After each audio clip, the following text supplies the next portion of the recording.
Hello everyone, today I'll show you how to change the reflection method in Alchemy Factory.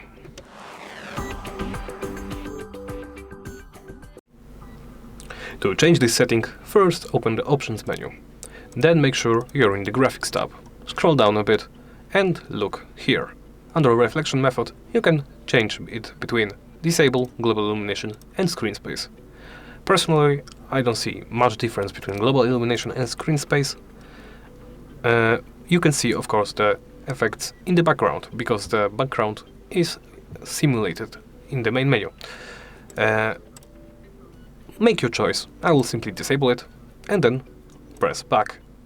Now you can continue your game or start a new game, whatever. Thank you for watching, and please remember to like, comment and subscribe.